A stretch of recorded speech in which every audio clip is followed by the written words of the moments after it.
Brightheart speaks. The death of Swiftpaw. It wasn't fair that only Cloudpaw got to be a warrior. We were just as good, and we tried so hard. But Bluestar ignored us and treated us like dopey kits.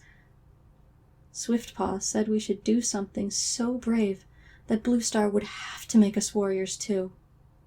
None of us knew what had been eating the prey around Snake Rocks, but Swiftpaw figured if we went out there, we'd find a trail to follow. It made sense, you know? We'd follow the trail, find out who was stealing our prey, and then come back to tell Bluestar. And then we'd be warriors.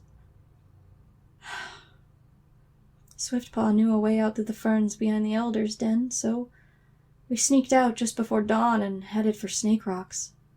My paws trembled as we raced through the leaves.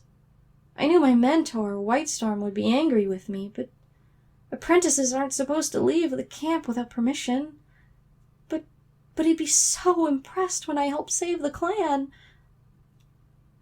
The smell near Snake Rocks was strange, fierce and dark.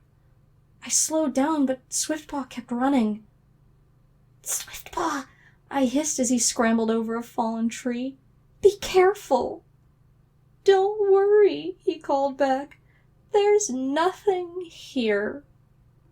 And just as he said that, a huge shape flew out of the cave and fastened slavering jaws around Swiftpaw's throat.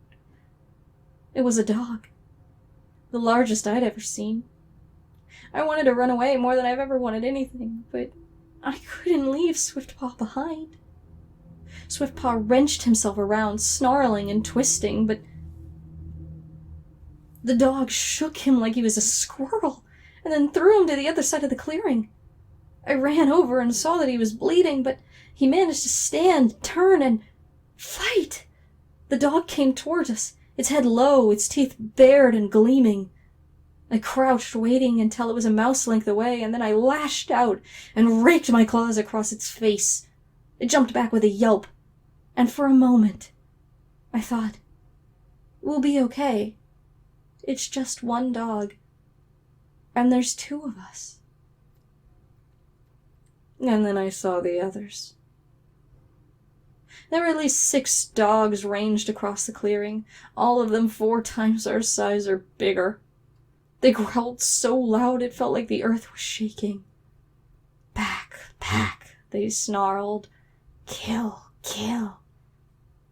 And then they sprang. I darted forward, jumped up, and sank my claws into soft underbelly. As I clung on, scratching and biting, I could hear Swiftpaw, spitting, hissing, and yowling in rage and defiance.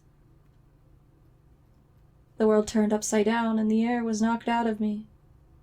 I remember dust, a forest of legs, flying fur, blood. At one point I saw Swiftpaw break free from the pack and climb a tree. I prayed to StarClan that he would make it, but huge paws brought him crashing to the ground. Then blood filled my eyes, and I saw no more.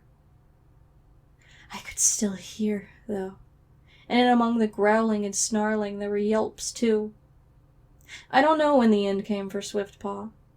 I only remember him fighting like all of Lion Clan. That's how I will always remember him. Then I was shaken loose. I felt light as air. I slammed against rock, and everything went dark. I woke up in Cinderpelt's cave 3 sunrises later. Fireheart and Cloudtail had found me and brought me back home. Cinderpelt said I had nightmares, calling out pack and kill in my sleep, but I can't remember any of them now. The first thing I remember was the feeling of Cloudtail's warm white fur pressed against mine. When I moved, he woke up instantly, as if he'd been waiting the whole time for me to awaken. I knew something was wrong right away.